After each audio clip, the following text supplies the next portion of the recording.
It's Idaho Local Edition. Brad Pomerance here in Boise, the state capital, joined by Luke Malek. He is a member of the Idaho House of Representatives. I want to start and speak with you about transportation. Thanks for having me here today. You bet. The good news is there has been money in the budget over the last few years for transportation projects. As a result of a surplus, we've been spending about half that surplus on transportation. But what's known as the surplus eliminator is going to be eliminated. Yeah, there's a sunset on Right. the surplus eliminator. And the surplus eliminator came out of a conference committee, so the House and Senate couldn't decide on what we wanted to do regarding our huge transportation funding shortfall, Right. which was about $260 million every single year. And when we went continues. into and continues moving forward. So we funded a small portion of that using the surplus eliminator. But we still have a large gap to fill, Right. and we have a sunset, so that surplus eliminator is going to go away. So we have Well, some major issues to deal with. Arguably, you could pass new legislation to extend the We surplus could, we eliminator. could, we could. And what are your thoughts on that? Is it possible that we'll see some funding through the extension of a surplus eliminator? I see several scenarios, everything from not doing anything this year and waiting till it becomes even more of a crisis to totally rethinking the way that we look at transportation funding. And transportation funding, everyone uses transportation. Right. From the tie around my neck to the chair I'm sitting on, Of you course. use transportation to get here. So what is the most fair way that we can fund transportation moving forward? Well, and that's the question. Right. A few years ago, the state did pass an increase in the gas tax. I guess it was about 7 cents per gallon. There were increases in vehicle registration, electric and hybrid vehicles. That's one way to look at it. There's vehicle miles traveled. There are. There is Which turning- is fairly difficult to track. How do you track Right. vehicle You miles could traveled? put something on the odometer, Yeah. but in a state like Idaho, that's tricky because some people, if you live in Boise, you don't use the roads a lot. But if you live in Coeur d'Alene, you may be traveling far distances. Which kind of gets to the issue with gas tax. It's a sort of a dying revenue stream if you think about it. As vehicles become more fuel efficient, as people move Right. in, are we actually doing more of a regressive taxation? Completely regressive. Yeah. I mean, think about it. I drive a Prius, so I don't use as much gas. Electric vehicles are the wave of the future. They use zero gas. Yeah. But I do want to ask you about transportation vis-a-vis the federal government. Because President Trump, during the campaign, he did rail against federal spending, but he did talk about infrastructure. Yeah, $1 trillion. He wants Yeah, to put in. exactly. And so it's kind of his version of trying to stimulate the economy, kind of a jump start, maybe his New Deal. Right.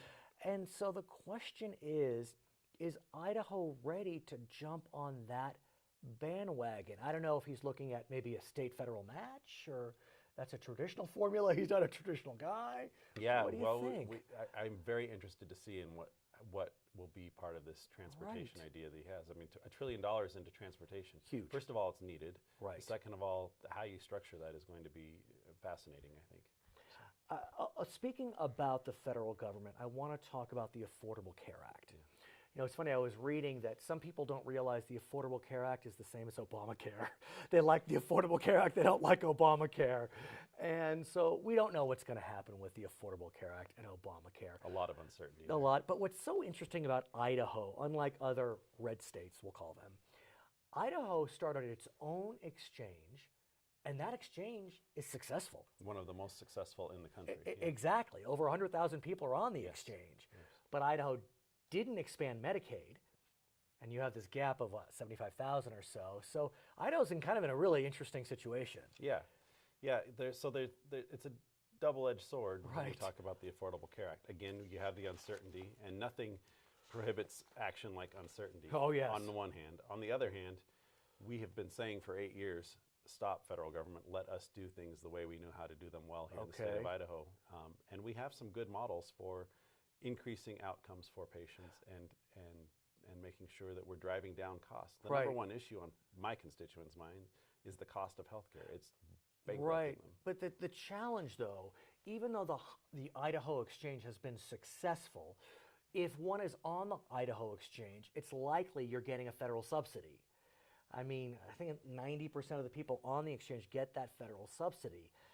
if that federal subsidy goes away, what happens to the Idaho Exchange? What happens to Your Health Idaho? I think it's still a viable tool. It's an independent nonprofit that we started here in the state of Idaho, so they have some ability to change to the market. Okay. Should the Affordable Care Act go away, I don't know that it will become unviable as a tool to healthcare consumers. It will just be under less federal regulation should that happen. And if we're able to drive down costs here in the state of Idaho, as I think we can, and have an obligation to do, I think that's what the voters asked us to do with this last mandate. And let me ask you about those that are in the gap. They make too much money to get subsidies through the exchange. They don't make enough money. As a result, they can't see that Medicaid getting covered under Medicaid. Where do you go with that? I mean, do you turn to the tobacco settlement to try to fund those people within the gap, or? Yeah, well, I don't think the tobacco settlement will have enough cash to give people a full coverage. Okay. But what I think we can do is look at healthcare comprehensively and say, we can do it better here in the state of Idaho. What is the plan we want to come up with? And then how do we make sure that the people who fall in that gap have access to that? In other words, throw the whole federal model out the system. It's not an effective system anyway. We're paying people for visits. We're paying physicians for visits. We're paying hospitals for visits. Let's focus on outcomes, make people healthier. Well, that's revolutionary. And even President Obama had talked about trying to look at a model that wasn't fee-for-service per se. But wow, I mean, do we go to an outcome model? I think we do. I think if we really want to have an impact, if we want to show what Idaho can do, we move towards a model that has better outcomes, and then we fit that population into that model. I want to talk about the governor's recent state of the state. I was amazed at how much time he spent on education. Not that surprising given how he's been formulating his policy positions over the last few years, but a lot of focus on education. What's your sense of that? I think absolutely education is the top of the governor's mind, and I think it's the top of the legislature's mind as well. It's 2/3 of every dollar that Idahoan taxpayers pay goes towards education. So education is on everyone's minds, and it's the #1 barrier to bringing in new business. If we don't have good education, and then people don't want to bring their kids here and raise them. If we don't have good education, we don't have the ability to create the jobs that, or the people to fill the jobs that businesses need. So and let me ask you about that, because there's been a lot of focus over the last few years in Idaho on K-12. Now the governor, the legislature are looking at higher ed, possibly opening up another community college, expanding an existing community college. And one could argue that's pretty wise given that President Trump wants to focus on manufacturing and skill jobs, and who educates those? The community colleges. So where do you go on higher ed? Higher ed, I think that you take the same approach that we have been laying the groundwork for the last several years, which is we're going to invest in computer science, we're going to invest in STEM, and we're going to invest in professional technical education, because that is where a lot of these jobs that currently we have the ability to fill here in the state of Idaho, we just don't have the people to put them in. So do you think there's a way to work with the new administration to leverage what Idaho's already doing and what President Trump seems to want to do? I'm hopeful. I am. Because in the end, I mean, that really, even you suggested it, the best solution is a state solution, but maybe with a federal partner. Yes, absolutely. But again, even if we don't have a federal partner, I'm confident that we will be able to do that here in the state. His name is Luke Malek. He is a member of the Idaho House of Representatives. We're at the state capitol today in Boise. My name is Brad Pomerance. This is Idaho Local Edition. Pleasure.